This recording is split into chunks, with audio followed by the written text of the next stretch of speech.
Assalamualaikum warahmatullahi wabarakatuh. Berjumpa lagi bersama saya Arinaran. Kali ini podcast kita dengan Tanya Desi ya, yang sudah punya acara sendiri. Ya, selamat datang Ibu Desi. Iya, terima Ibu Desi kasih. ini adalah kepala ruangan bagian instalasi gizi ya. Iya, benar. Iya benar, dan beliau merupakan profesional gizi. Yang akan kita bahas hari ini adalah menu sehat buat yang hipertensi nih. Wah, hipertensi ya Bang. Iya, hipertensi, darah tinggi banyak nih pasti ya bapak-bapak, Darting. ibu-ibu di rumah. Hati-hati loh makanannya. Sebelum makan nih, dengerin kita dulu nih hipertensi, tentang diet sehat hipertensi nih. Pertama ya gini, kalau hipertensi itu ya Bu, katanya nggak boleh makan garam banyak. Nah, untuk penderita hipertensi ini apa benar-benar tidak boleh makan garam atau hanya dibatasin aja? Untuk penderita hipertensi ya, Mas Naran. Nah, hipertensi itu kita tahu ya, darah tinggi, darting kata orang iya, gitu ya. darting. Ntar ada yang ngomong agak nyeletuk gitu, darting gitu ya. Iya, Nah, iya. sebenarnya darah tinggi itu untuk makan yang asin gitu ya atau Iya. garam sebenarnya masih diperbolehkan, tapi dengan jumlah dan batas tertentu. Iya. Oh, berarti dibatasin ya? Dibatasin, betul. Bukan dilarang kali ya? Bukan. Jadi misalnya gini, ada juga tuh orang yang bilang, oh ya ini nggak boleh terlalu banyak marah-marah gitu, nanti takutnya darah tinggi gitu kan. Padahal darah tinggi tadi. Iya betul, makanya marah-marah. Tapi nggak apa sih kalau untuk orang darah tinggi itu masih bisa diperbolehkan mengkonsumsi garam, betul. Tapi dibatasin Dibatasin, ya. Iya, buat anda semuanya kadang kebiasaan nih makan Indomie, Betul. sirup tuh garamnya tuh dikurangin aja deh. Ya, Gitu. betul. Padahal mie instan itu nggak bagus juga ya. Iya, bukan sedikit dijelasin ya, orang hipertensi itu kan ini selain garam. Nah, garam itu kita tahu dalam bentuk kimia tali rantai kimia ya, Bang ya. Itu kan dia NaCl ya, Natrium, natrium ya. gitu kan. Nah, natrium itu bukan hanya pada garam saja ternyata. Nah, NaCl itu dia ada pada MSG. Oh, penyedap rasa ya? Ya betul, MSG itu kita tahu ada pada penyedap rasa, baik itu Raiko, Sasa, Ajinomoto, dan ada pada makanan-makanan kemasan. Nah, orang hipertensi ini kita tahu nih dibatasi untuk menggunakan garam. Nah, makanannya di rumah hambar, nggak boleh makan garam, sedangkan nanti dia di luaran makannya tuh bakso, ya? iya bakso, miso. Kemudian apa lagi ya? Bahkan makanan-makanan yang kalengan itu pasti kan ada penyedapnya. Penyedapnya ya. Betul.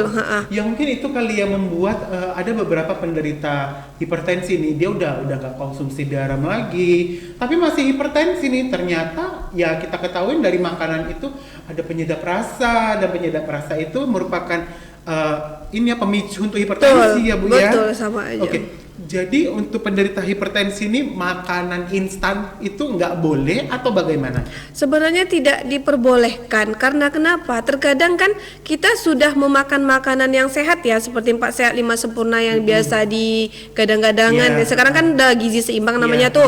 Nah, di dalam gizi seimbang ada beberapa poin, terdiri dari beberapa poin itu, termasuk salah satunya itu membatasi mengkonsumsi yang namanya garam. Nah, untuk kita penderita hipertensi itu makanan yang masih dikategorikan yang baik ya. Nah, itu tuh makanan yang diolah sendiri, dimasak sendiri. Diolah sendiri, dimasak sendiri, tetapi dengan menggunakan garam yang terbatas. Gitu. Iya. Nggak pakai penyedap rasa ya. Betul, karena di beberapa makanan itu seperti protein, seperti daging, ya kan, ikan, ayam itu sudah mengandung garam tersendiri di dalam produk itu, di dalam makanan itu sendiri. Nah, ketika kita mengkonsumsi atau mengolahnya, nah salahnya kita adalah menambahkan garam yang berlebih. Misalnya kayak gini nih, kadang ada tes atau rasa indera pengecap kurang asin, tambah lagi. Betul. Sedangkan di makanan itu sendiri yang seperti bahan pokoknya itu sendiri sudah mengandung garam. Nah, itu yang tidak boleh. Nah, kemudian ada nih menambah beberapa bumbu-bumbu tertentu. Nah, itu Karena garam udah dikasih, penyedap rasa lagi dikasih. Nah, betul. Jadi sebenarnya yang menyebabkan hipertensi itu sendiri adalah itu tadi, penambahan beberapa produk atau apa namanya ya, kalau di kitanya namanya bahan tambahan pangan. Oh gitu. Nah, bahan tambahan pangan itu ada penyedap, perasa, pewarna. Nah, jadi tambahan pangan tadi yang tidak diperbolehkan ketika kita mengolah suatu bahan pokok yang berlebih itu yang nggak boleh. Oke, Ibu gitu.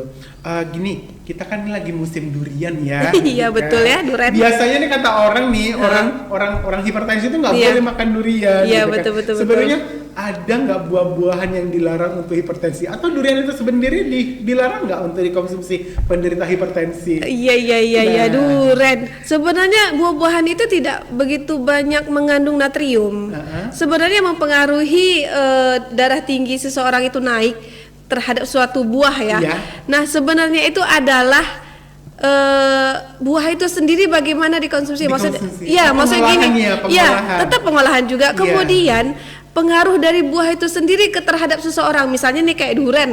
Durian itu kita tahu ya banyak mengandung gula juga. Kemudian dia gas juga ya. Nah, di dalam tubuh itu atau di dalam lambung itu akan menyebabkan gas atau asam lambung yang meningkat. Sedangkan kita tahu orang hipertensi itu tidak boleh gangguan lambung. Nah, ketika lambungnya terganggu, itu pasti jadi menaikkan tensinya gitu kan. Berarti sebenarnya bukan yang penyebab utama ya. Bukan. Cuma itu adalah akibat dari gas yang pada lambung tadi efek ya. dari sebuah buah itu kepada si seseorang itu.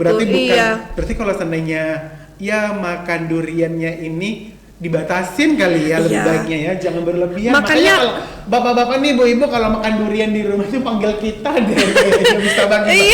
Iya, makan duriannya itu bukan satu buah, tapi satu biji ya. Makanya harus dibedain ya. Dibatasinya bukan yang per buah, yang per biji ya. Gitu. Itu tadi untuk buah-buahan nih. Kalau untuk makanan nih seperti gulai, rendang gitu kan, itu dilarangkah atau hanya dibatasin aja? Dibatasin. Karena kan saya balik lagi ke yang saya jelasin tadi ya. Pengolahan itu boleh dilakukan asal tidak menambahkan garam atau bahan tambahan pangan yang lainnya secara berlebihan.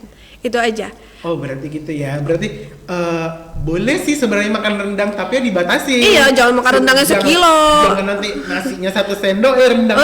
Betul. Itu aja yang harus diperhatikan. Oke, kalau itu untuk rendang kan, gini, saya pernah tuh dengar kalau orang hipertensi ini dilarang makan gorengan. Bener nggak? Gorengan sih sebenarnya. Karena kita tahu kan gorengan tuh kalorinya tinggi gitu ya. Kalau untuk kalori emang tinggi sih Mas. Cuman untuk yang namanya orang hipertensi itu terkadang kan di dalam sebuah gorengan itu pasti karena ada tambahan bumbu kan. Bahan tambahan pangan seperti penyedapnya juga, garamnya juga, dia tepungan juga, minyak lagi gitu kan. Nah, untuk orang hipertensi itu kan tidak boleh kelebihan tambahan pangan dalam bentuk MSG tadi gitu. Nah, sebenarnya kalau prinsipnya diet untuk hipertensi itu apapun yang dimakan, apapun yang dikonsumsi itu sebenarnya tidak boleh berlebih dan tidak boleh menggunakan bahan tambahan pangan dalam bentuk MSG dan garam tadi yang berlebih aja. Itu aja sih prinsipnya. Nah, makanya saya selalu ingatkan kalau memang kita ada beberapa makanan yang ada orang bilang nih, nggak boleh makan ini, nggak boleh makan itu. Kalau di sayanya bukan tidak boleh, seharusnya itu dihindari, dikurangi deh. Bukan dihindari tapi dikurangi gitu aja sebenarnya. Iya. Dibatasi ya. Dibatasi sih sebenarnya lebih sikni ini ya. Kalau untuk yang baiknya nih Bu, untuk penderita hipertensi itu makanan kesehariannya itu menunya apa aja? Oke, kalau untuk menunya ya, kalau menu itu keseharian mungkin kalau saya lebih 4 sehat 5 sempurna, tetap ya ada karbohidrat, ada protein, ada sayuran dalam bentuk serat dan buah-buahan.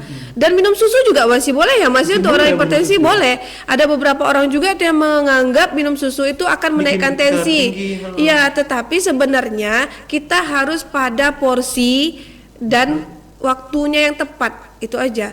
Nah, untuk makannya itu mungkin kalau memang bisa lebih diutamain yang direbus ya, seharusnya lebih ini, karena dengan direbus itu sebenarnya tidak merusak kandungan makanan, kandungan nutrisi yang ada di makanan itu sendiri gitu. Ya, berarti ngerebusnya juga nggak boleh terlalu berlebihan. Betul, nggak boleh overcook gitu. Tapi tidak harus juga direbus selalu, karena masih bisa dipanggang, masih bisa ditumis dan masih panggangan boleh ya, Bu? Panggang itu ini loh. Kita harus hati-hati juga nih. Dipanggang sama dibakar itu beda loh. Oh beda. Beda. Bedanya bagaimana? Nah, kalau dipanggang itu dia menggunakan permukaan yang panas. Oh, teflon gitu ya. Iya, iya. Okay. Nah, kalau dibakar dia langsung ke pakai api. Media apinya, gitu. langsung dengan menggunakan arangnya. Oh, jadi kayak dibakar tuh kayak sate gitu ya. Ya, sate, betul. Kalau dipanggang itu dia menggunakan media permukaan yang panas. Jadi yang nggak boleh itu yang dibakar atau yang dipanggang? Dibakar. Iya, karena dibakar itu kan. Ya, karena dibakar juga ada karsinogen. Betul. Kan? Makanya untuk orang yang hipertensi juga nggak diperbolehkan. Oh gitu. Betul. Ya, baiklah Bu, kalau gitu informasinya sudah cukup jelas sekali. Jadi sehingga Bapak Ibu ini di rumah yang punya riwayat hipertensi itu sebaiknya diperbaiki lagi deh pola makan kita gitu. Saya juga seharusnya ya.